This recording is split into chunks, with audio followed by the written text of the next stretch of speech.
Hi, I'm Helen, a 35-year-old stay-at-home wife who deeply cherishes the tranquility of our home, a cherished legacy from my late parents.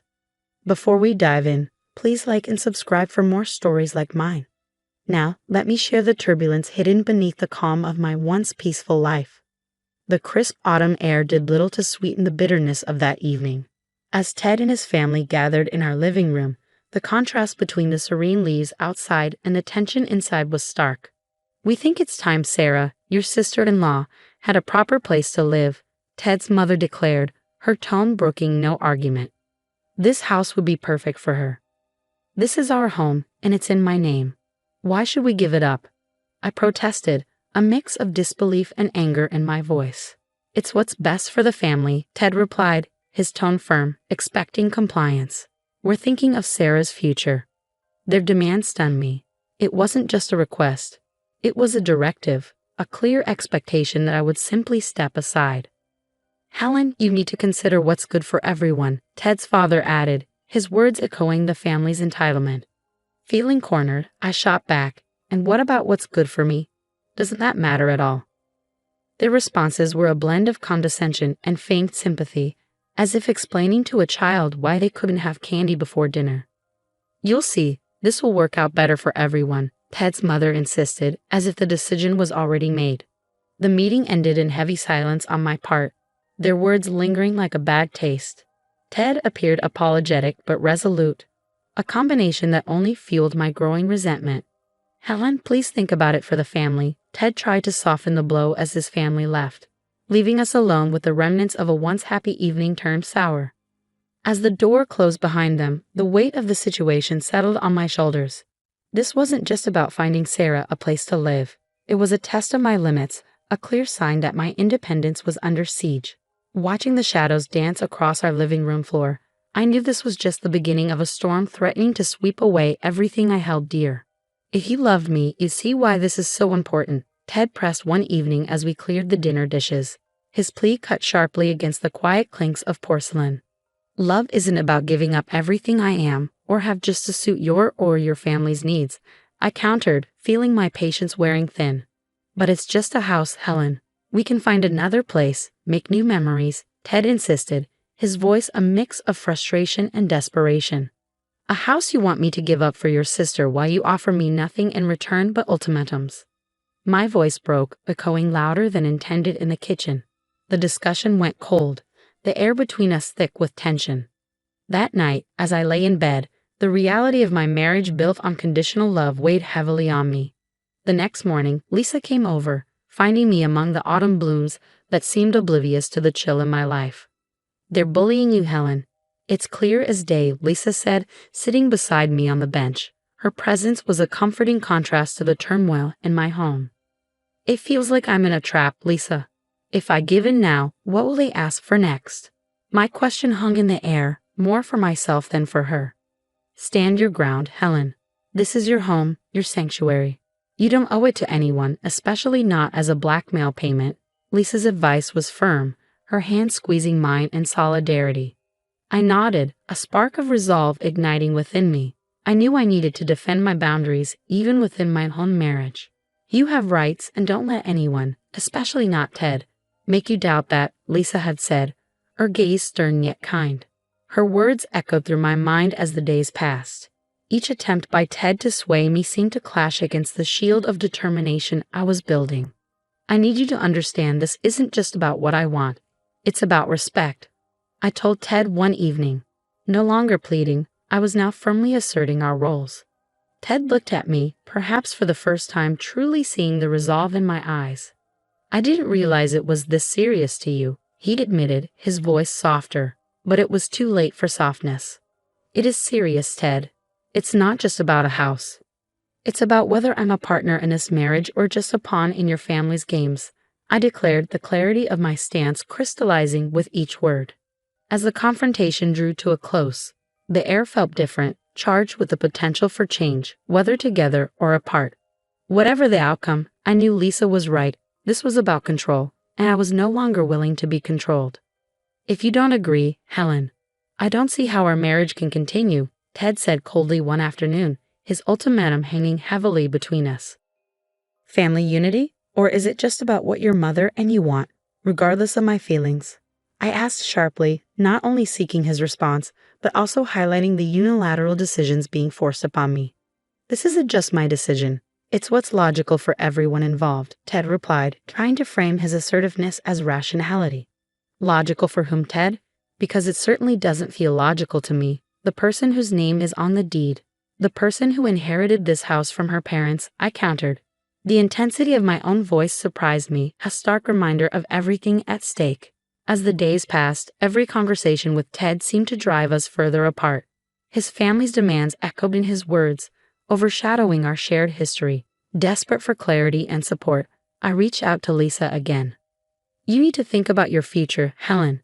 This isn't just about a house, it's about how you're treated in this relationship, Lisa advised over coffee in her warm, inviting kitchen. Her words were sincere and forthright, a compass in the storm. I know, Lisa. I feel like I'm at a breaking point. It's not just about the house anymore. It's about respect and my autonomy.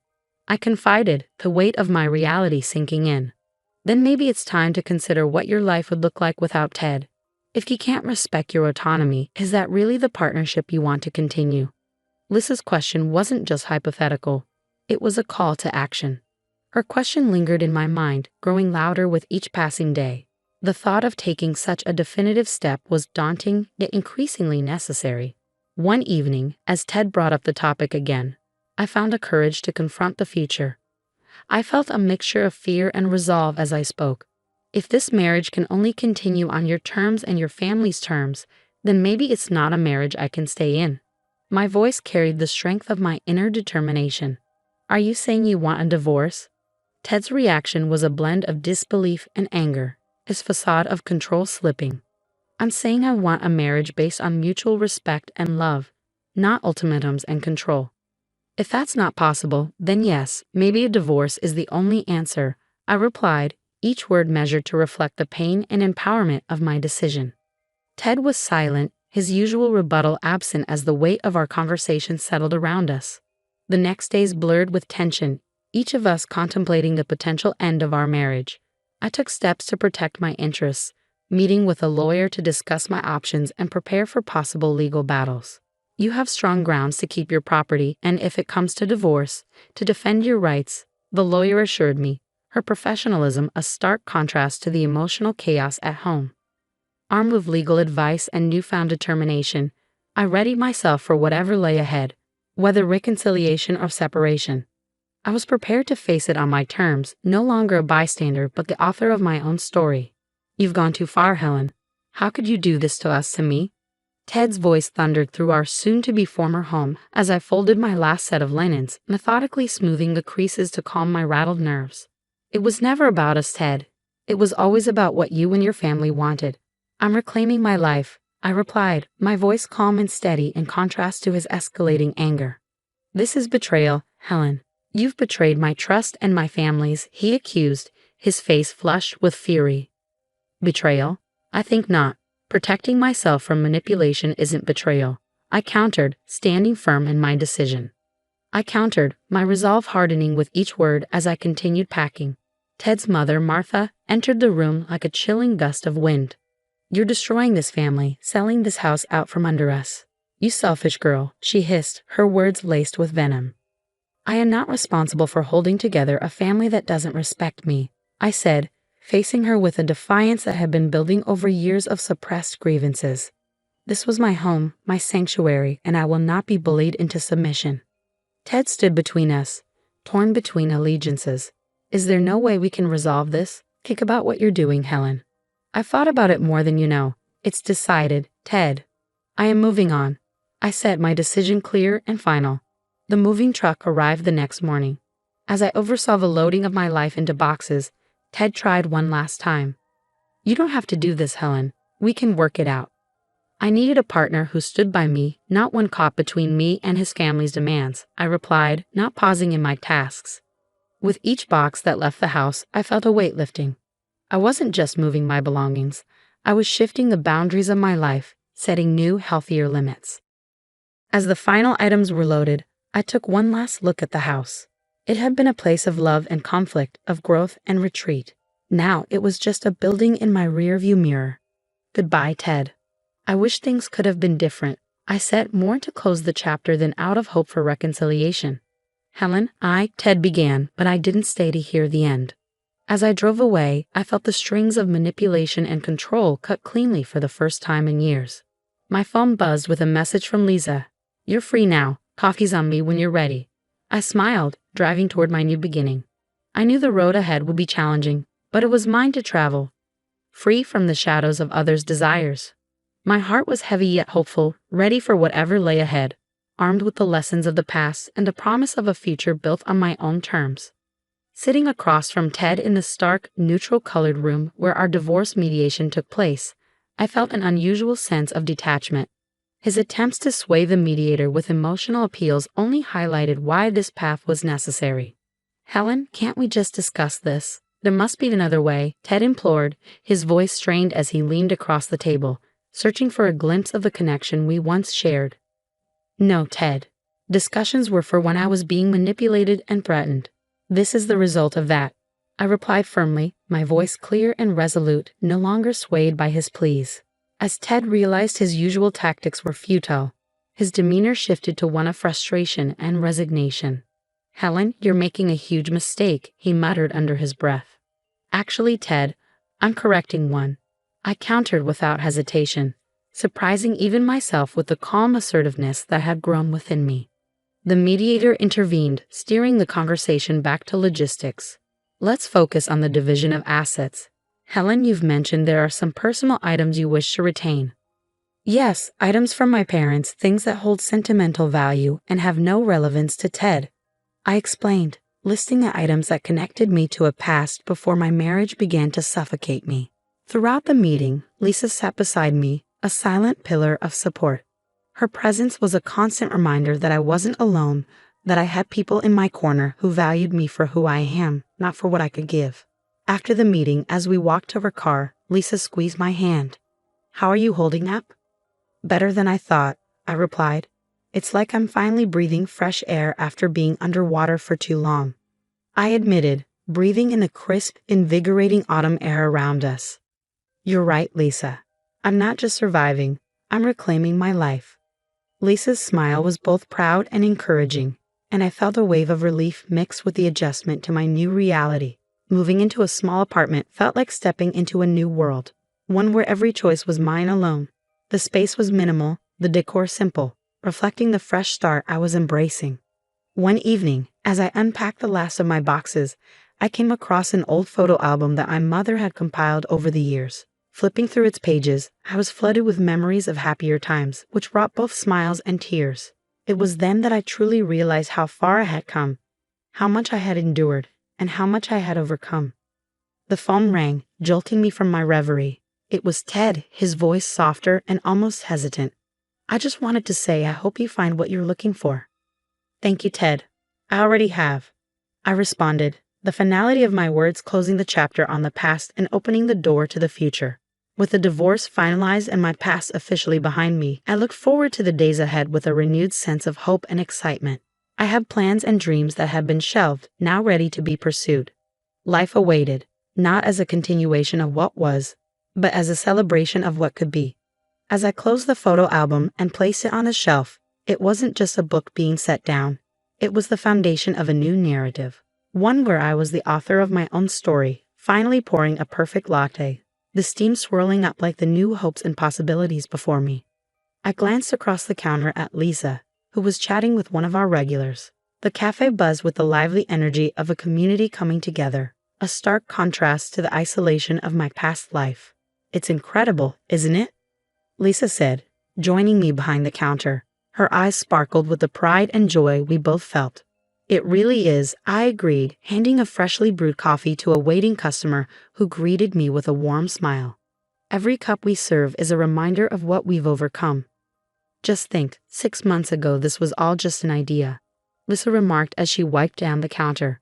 And now it's a place that brings people together. It feels like we're not just serving coffee but building a community. My heart swelled with every satisfied customer's nod and smile. The bell above the door jingled as a new customer walked in. It was Mia, a young woman who had recently moved into the neighborhood. She approached the counter with a shy smile. "Good morning. Could I get the usual, please?" Maya asked, her tone friendly and familiar. "Of course, coming right up," I replied, starting on her drink. "How's the new job going?" "It's going well, thanks for asking. This place has become a part of my morning ritual. It's so comforting," Mia shared, her gratitude evident. Hearing this, I felt an immense satisfaction that went beyond just business success. Our cafe was touching lives, offering comfort and a sense of belonging.